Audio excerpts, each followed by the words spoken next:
Well, it's great to be here in Berlin and at Republica. And in our talk, Ulysses and I are going to explain the core arguments of our new book, Data Grab, which is just being published this week by Fischer in its German translation. And this book builds on nearly 10 years of work we've been doing about the concept of data colonialism. And this, we hope, will explain to you what it is we care about in relation to data and AI and a few other things too. Over to you, Ulysses. Thank you. Welcome, everyone. Very happy to be here.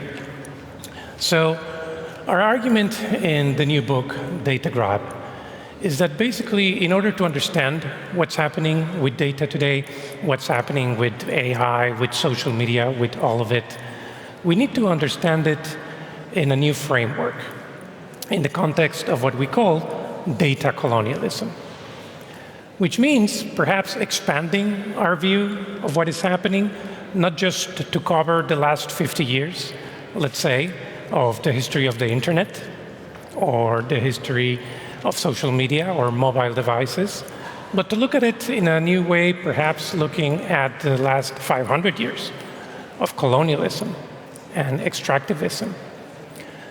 Now, when we use that concept, that term, data colonialism, it might seem a little weird. We're putting together two words that apparently should not go together very well. Data is something of the present, of the future, perhaps, if we think about digital data. Whereas colonialism, as we know, is something having to do with the past. So in order to understand why and how we're putting these two things together, let's look at some basic statistics. Now, historic colonialism, as we know, captured land. From the years 1800 to 1875, 250,000 square kilometers were added as colonies every year. That is about the size of the country of Guyana in South America. From 1875 to 1914, that number increased to 620,000 square kilometers of territory added to empires every year. That's about the size of Ukraine, if you want to think about it in terms of size. By the year 1945, 1 in 3 people in the world were living under some form of colonial rule. Data colonialism, we're arguing, doesn't capture land, it captures human life through the medium of data. And it's a lot of data. Last year, 3 in 8 people used Facebook, 1 in 8 used TikTok. Also last year, we were generating about 329 million terabytes of data every day. And it is expected that by next year, 2025, we will have generated about 181 zettabytes of data, where 1 zettabyte equals 1 trillion gigabytes. Now, in order to understand the magnitude of this change, of what's going on, I'd like to share a quote with you from Hal Varian, Google's chief economist, who in 2013 wrote, "There is now a computer in the middle of virtually every transaction. Because transactions are now computer-mediated, we can observe behavior that was previously unobservable and write contracts in it." That's very important, right? Corporations could not only track our data, they could monetize it in some way, write contracts in it. So with that, I'd like to give you sort of the official definition of data colonialism that Nick and I have developed. We say that data colonialism is an emerging order for the appropriation of human life so that it can be continuously extracted from it for profit. We're not saying all data is bad, we're not against data. We're specifically looking at this phenomenon of extracting data from our life for one single purpose, which is the generation of profit. Now, we don't mean to imply with this that data colonialism and historic colonialism are one and the same. We are not saying that we can expect to see the same level of violence, for instance. We are saying that there are, in fact, important differences between data colonialism and earlier forms of colonialism. Differences in terms of the scale, the context, the modality. Colonialism in Mexico, for instance, where I'm from, was very different than colonialism in India, which at the same time is very different from modern forms of colonialism. For instance, what's happening in Palestine and other parts of the world. But we're saying, despite all of these differences, there's one key similarity between all of these types of colonialism, and that is the function. The function is the same, and that function is to dispossess, to extract. How? I mean, if we remember that dispossession was always, and from the start, the key to historic colonialism, it means we are now dealing with a new type of territory, which we will tell you more about. We'll give you our definition of data territories in a minute, but the fact that we can even begin to think about what's going on with data and AI in terms of some territorial ambition is the first sign that what's going on here might be colonial. What we're saying is that what's going on with data and AI, comforting though it often is more than just another capitalist innovation. It's not just yet another technique for extracting value from us. Instead, what's going on is the creation of a new world of extraction, a social order that extends colonial extraction in fundamentally new ways. How? By appropriating human life itself in the form of data. And if that's true, if there's a big transformation this big, the clearest parallel to such a big transformation in human history is the disruption to the social and economic order that happened with historical colonialism. Now, of course, there will be some people who say this can't be anything colonial because colonialism finished. It was over centuries ago, or maybe 50 years ago at least. And to those people we say there would have been no capitalism without the huge extraction of resources that was historical colonialism. In fact, more than that, colonialism didn't stop just because capitalism got started. It went on developing in the 19th century. Think of the American slave plantations, which were reaching their peak just at the same time as the British cotton factories were, because they were connected. And this connection between colonialism and capitalism went on to produce the profoundly unequal global political economy and the racist societies which we have today. So why not allow the possibility that colonialism could have one new stage in its unfolding, which is the data grab? The next stage in what we call the colonial-capitalist double helix that has been unfolding for 500 years. So as colonialism and capitalism continue to co-evolve, continue to co-develop, the narratives used to justify them also continue to evolve. And that is important because these narratives provide a little bit of window dressing on what is otherwise quite a brutal exercise, as we know colonialism is. And these narratives are usually presented in terms of a civilizational project. That's why we put up with them, because we think they're contributing to making humanity better. These narratives, of course, have a colonial past. Back then, we were told that we should put up with colonialism because it would bring about progress and modernity. Yes, modernizing those people who were not modern. We were told colonialism would bring salvation, right, in the form of the religion of white Europeans. We were told it would bring about peace and prosperity. And we were told that we must put up with it because at the end of the day, the colonizer knows best. This model implemented by white European males was taken as a universal standard that we should all follow because it was going to contribute to all of these things. Today, the narratives have not changed that much.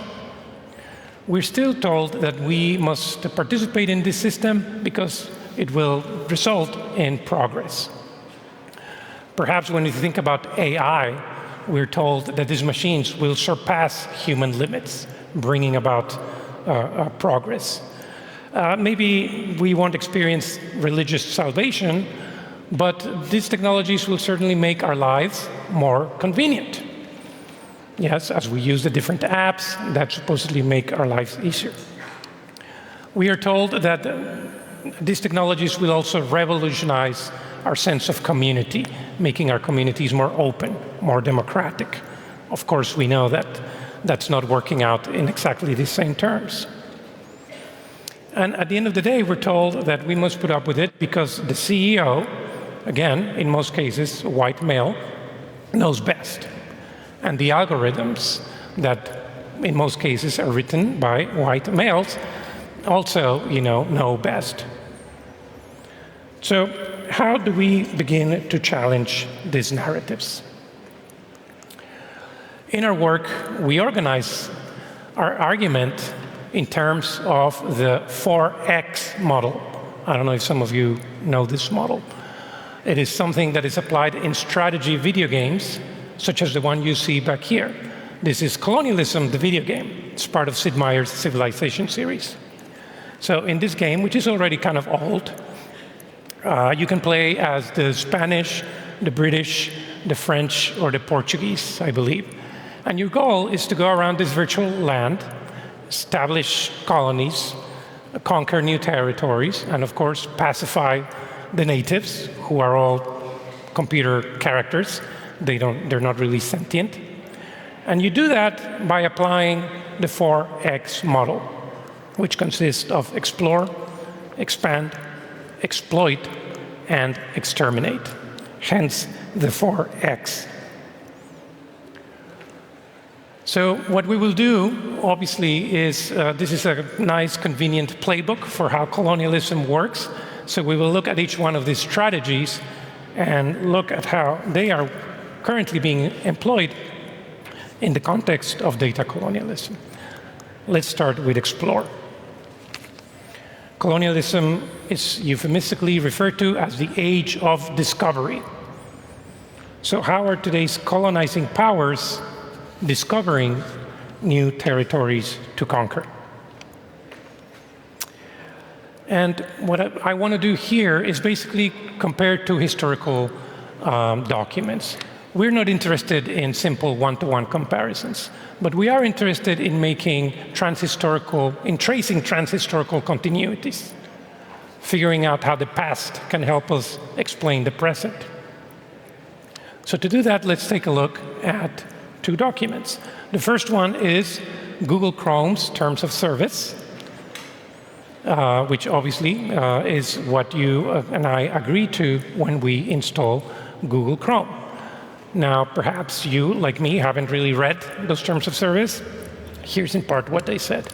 When we install Google Chrome, quote, you give Google a perpetual, irrevocable, worldwide, royalty-free, and non-exclusive license to reproduce, adapt, modify, translate, publish, publicly perform, publicly display, and distribute any content which you submit, post, or display on or through the services.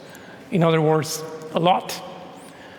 Especially if we recall that we use Google Chrome not just to browse the web, but to check our email, upload pictures, create Google documents, such as this slide point, which I guess, therefore, we're giving Google permission to use all of our content.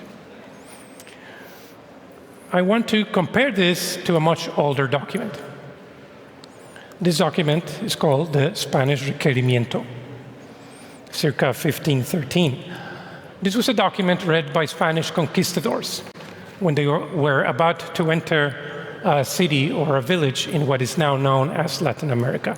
They would arrive in the middle of the night, under cover of darkness, stand outside the city limits, and proceed to read this document to a population obviously they were reading it in Spanish to a population that did not speak Spanish and who could therefore not understand.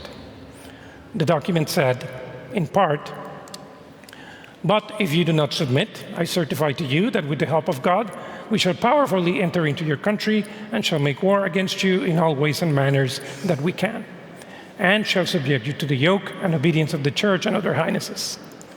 We shall take you and your wives and your children and shall make slaves of them, and as such shall sell and dispose of them as their highnesses may command. And we shall take away your goods and shall do all the mischief and damage that we can." So I guess if this were the terms and service agreement of colonialism, we would have to click accept and install there. Now, we're not suggesting that what happened after the requerimiento was read is the same thing that happens after we install Google Chrome, obviously. But we are trying to call attention to the use of this abstract language that nobody can understand to begin this process of extractivism. And we have a much more recent example of this kind of exploration that big tech is conducting in the form of generative AI. Now, we know that generative AI needs training data, and that data comes from us. It is part of our collective cultural wealth, which is being appropriated by AI companies, which is why we say Gen AI is a form of exploration, a form of prospecting for content everywhere in human culture. For instance, consider Google's Music LM system, which was trained with 280,000 hours of music. If you haven't played around with it, you give it some text instructions. I want a tune with guitars and flutes. It should be very peaceful, and it generates that tune for you. It was trained with all of these hours of musical content for which Google did not pay any rights or license or even credit in any way. So our argument is that when we use AI, ChatGPT and so on, we are again accepting to the terms and conditions of these technologies. So in case you're wondering that, well, maybe this is okay because after all, it's just using content that is in the public domain, I have a quote here from a report filed by OpenAI to the House of Lords in the UK, in which they said it would be impossible to train today's leading AI models without using copyrighted material. In other words, when you and I use copyrighted material, we are pirates. But apparently different standards apply to these AI companies as they prospect for our content. So that's level one of the data colonialism game. Let's move to the next level, which is expand. Creating new controlled zones of data extraction, or as we call them in our book, data territories. We define a data territory as a bounded online space. So this is not land, this is made by writing code, but it's bounded. And that means data can be continuously extracted from it. In fact, exclusively extracted for the benefit of the company that created the data territory. And data colonialism simply wouldn't exist without territories like this, because colonialism is no longer about just controlling land.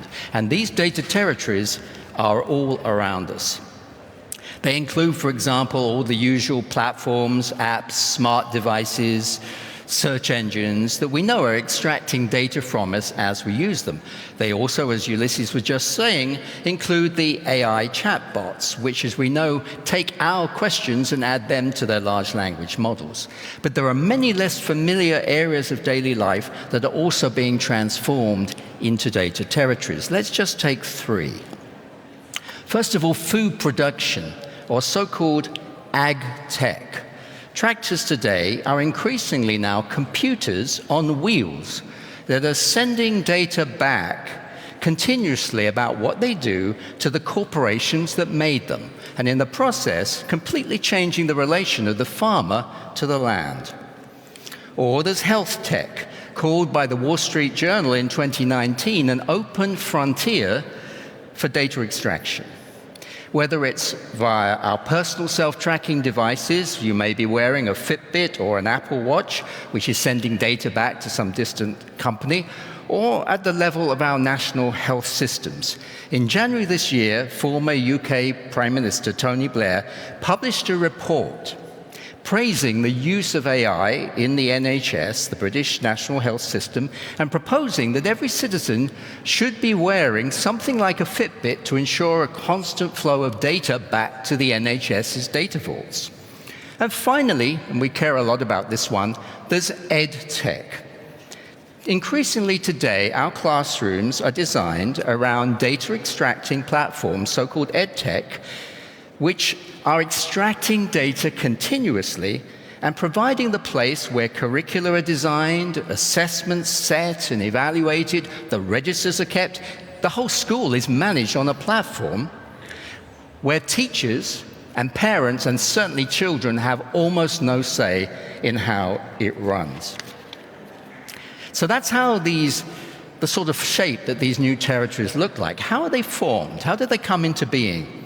Well, if Marx was right, and he certainly was, that labor relations are crucial to how capitalism is reproduced as a social order, today, capitalism requires one extra type of social relation to ensure this new data grab, and that's what we call the data relation.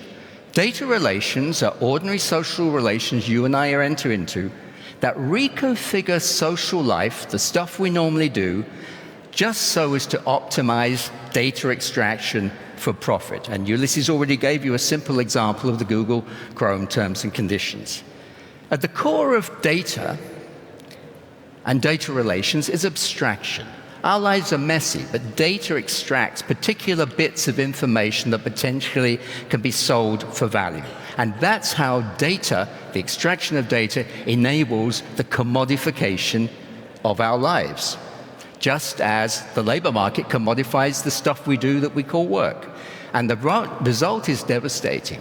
It is that our human lives, in all their messiness, become a direct plug-in, a direct factor, as Marx put it, of capitalist production. And when Marx wrote about capitalism and agriculture, he commented that the seeds and manure that used to just lie on the ground and then naturally go into the next food round suddenly had to be bought in a farmer's market. You had to go and buy the seed. You had to go and buy the fertilizer. The same thing is now happening with our lives. So let's talk about the next level, which is exploit. Once colonies have been set up as zones of extraction, colonizers need to normalize certain worldviews to justify this exploitation, to justify how spoils can be transformed into profit at a massive scale. So the worldview that justifies this kind of global exploitation has its roots on colonialism, not surprisingly. So what I would like to do is sort of explain this by starting with the concept of cheap nature. In order to colonize the world, the colonizer had to view nature as something that was cheap, something that was abundant, free, something that didn't have an owner. Of course, we know that there were people actually living there, but from the perspective of the colonizer, those people were not full human beings, so they needed to be modernized, as we said earlier. In order for nature to then be exploited and transformed into profit, colonizers needed lots of cheap labor. And again, because colonialism was a racial order, it was the labor of black and brown bodies, the labor of women, that was seen as something that was, again, cheap, abundant, free, that could be exploited. That was the only contribution these groups provided to the system, and they were told that it was for the betterment of humanity and for their betterment as well. So if we follow this transition from cheap nature to cheap labor, now we get, of course, to cheap data. And if you think about it, cheap data shares many of the same characteristics of cheap nature and cheap labor. It is said to be abundant. It is said to be free, without an owner. Of course, you and I produce it, but by the time it gets aggregated, we are told only corporations with advanced technologies can refine it, as they did with oil, to transform it into something useful, by which time we individually do not own it. And again, we're told that if we follow this model, it is for the betterment of humanity and our progress. If you want to take a resource, it's a lot easier if you can say, well, it's just there anyway. It's just there for the taking, so why not let me take it, and maybe we can all benefit from it. And this story has been told throughout the history of colonialism.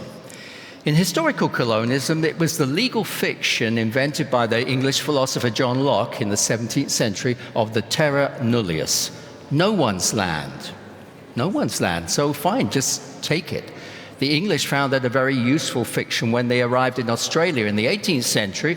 They found some people there, indigenous populations, but they decided that they really weren't that important or sophisticated, so they decided no one was there. It was a terra nullius, officially, in legal law, English law, so we'll just take it. There is an equivalent in today's history, which is data nullius. It's said by organizations such as the World Economic Forum that we just naturally give off data as we speak, as we operate online, as we do stuff, sending pictures to our friends. It's just natural. Except it isn't. It's not remotely natural. The only reason that data can be taken from what we do is because the internet has been designed and the platforms that we operate have been designed so that data can be taken from what we do. There's nothing remotely natural about it. Meanwhile, this continuous data extraction makes possible new ways of exploiting workers on a global scale. Platforms like Uber are, of course, very familiar. Less familiar in the global north, at least, are the microtask platforms that are recruiting large numbers of global south workers, for example, to do the human labeling that is necessary to train the so-called artificial intelligence models that feed into ChatGPT and all the other AI. Similarly, they're involved in screening the obscene social media content that we really don't want us or our children ever to see. But workers in the global south see it every day as their daily work. Now, data extracting platforms don't just change the scale on which managers can exploit labor. They change the techniques that now become possible. They make it possible to recruit precarious workers wherever they are in the world at the lowest possible wages, because you've got the whole world to pick from.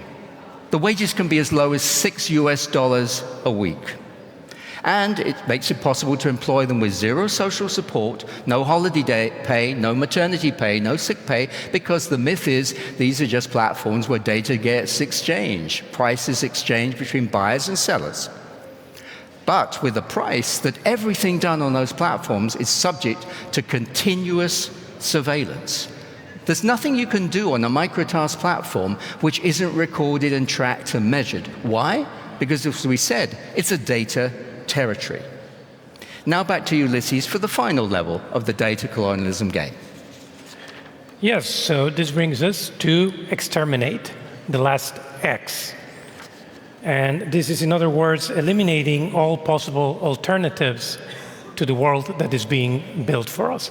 Again, we're not suggesting that extermination in this case means genocide, which we saw during earlier forms of colonialism. But violence is still very much part of the system, so let's quickly review some of the ways in which violence is still with us. For instance, algorithmic bias, which is basically a continuation of the colonial legacy of violence against specific races, black and brown people, against women, and against the poor in particular.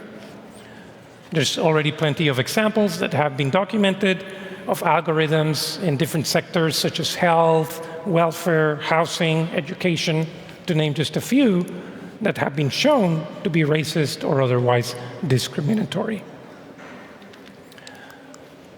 Another form of violence is, of course, the health deterioration that comes with this system.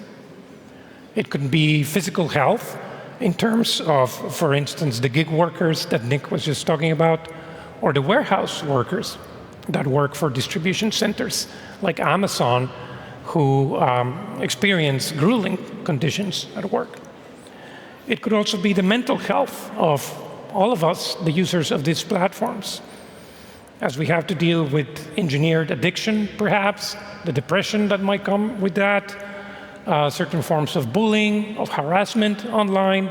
So all of this impacts our mental health and unleashes dangerous side effects for society. And then, of course, there is the environmental violence, which was mentioned in a presentation yesterday, for instance, with Paris Marx.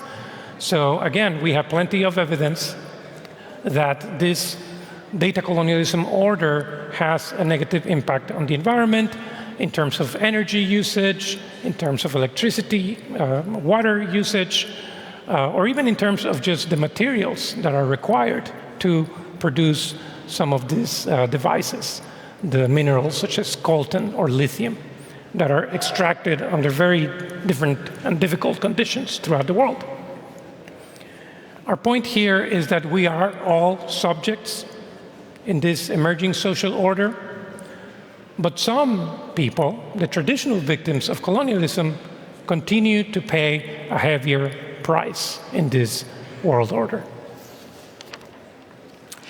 So these are the costs of data colonialism that are already clear, but there could be more. More may be coming. We really do need to care about the future here, if we're right in our analysis. Because this new social order based around continuous data extraction, unlimited data extraction, if we step back from it, it involves, on the one hand, valuing the right of managers to manage workers at a distance as much as possible. All possible obstructions to that have to be removed. But at the same time, it involves valuing the human expertise as little as possible.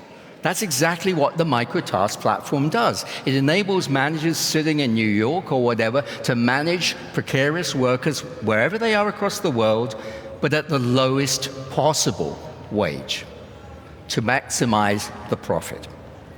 And this new way of organizing production and extracting value will, we believe, lead to fundamental changes in the future in our ways of life. Always, of course, in the name of a more efficient social order. Not easy to object to that until we think about what it actually means. Let's again just take the case of education.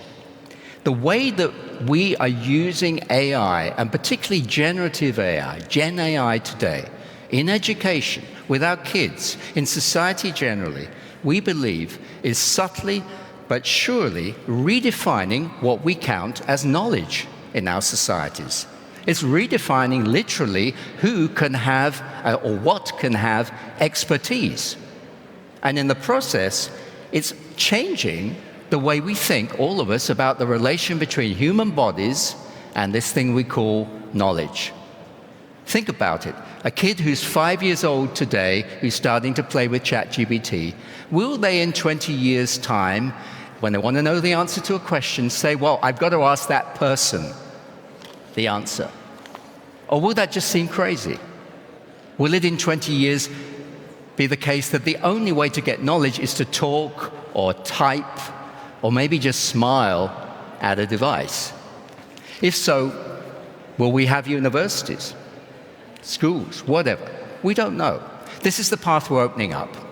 So I think you must be ready for our final question now. Can we do anything about any of this?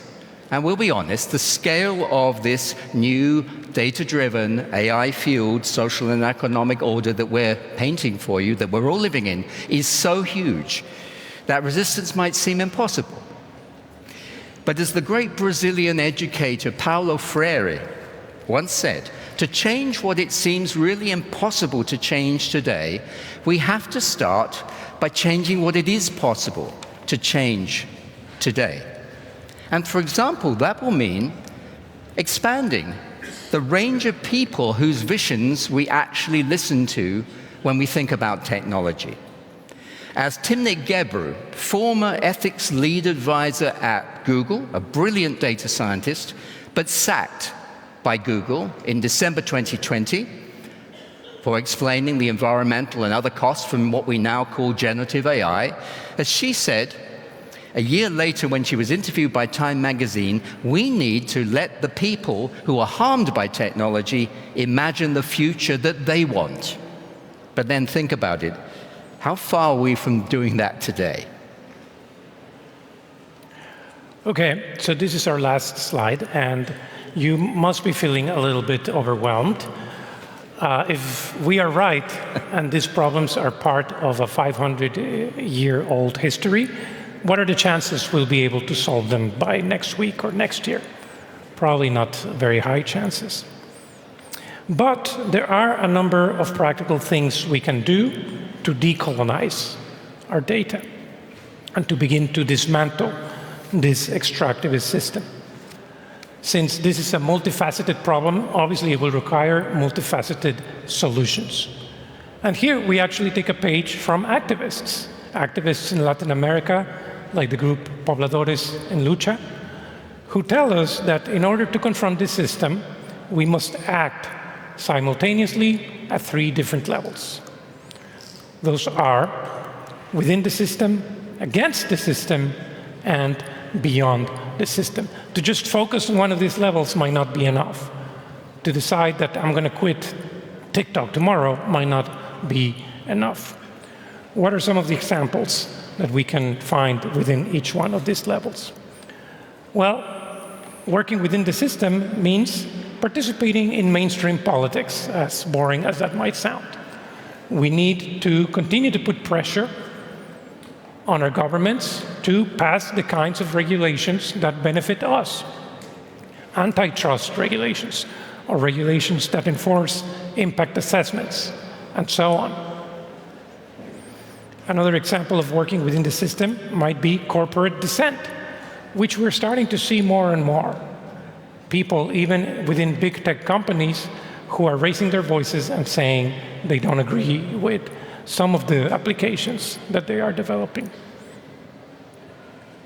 But of course, we cannot expect the government or corporations to fix this problem internally, which is why struggling against the system is also necessary.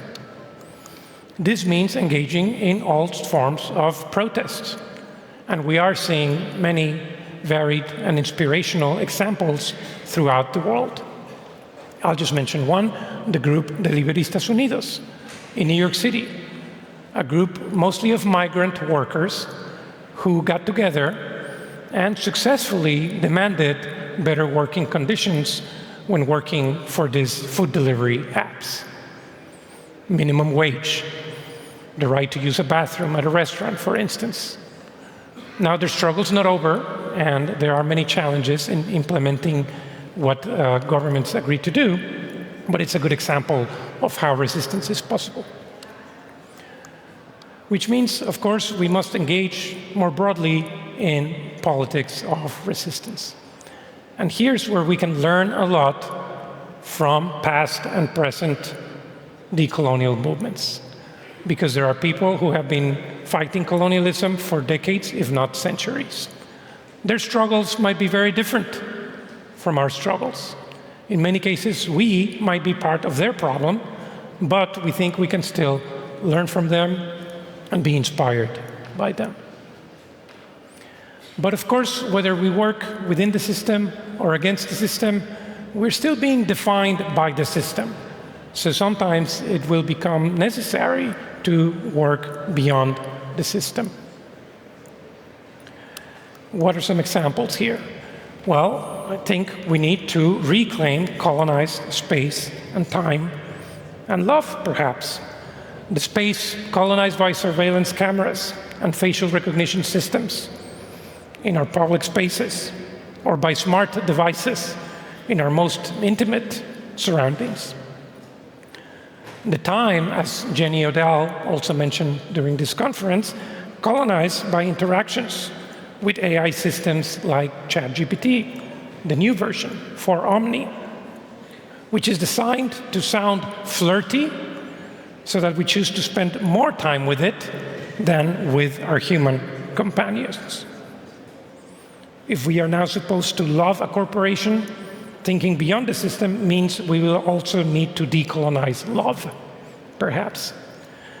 Lastly, thinking beyond the system means reimagining digital sovereignty, redefining what it means to be independent, what it means to be autonomous. And again, we have many examples of this. I think we need to work so that these definitions apply not just to states and governments, but to communities and to individuals. So decolonizing data, we would argue, needs to be a major cultural and public project. A large collective and imaginative effort is needed to resist colonialism's new injustices. But we are hopeful that such an effort can contribute to the longer journey of confronting and ultimately reversing colonialism itself. Thank you very much.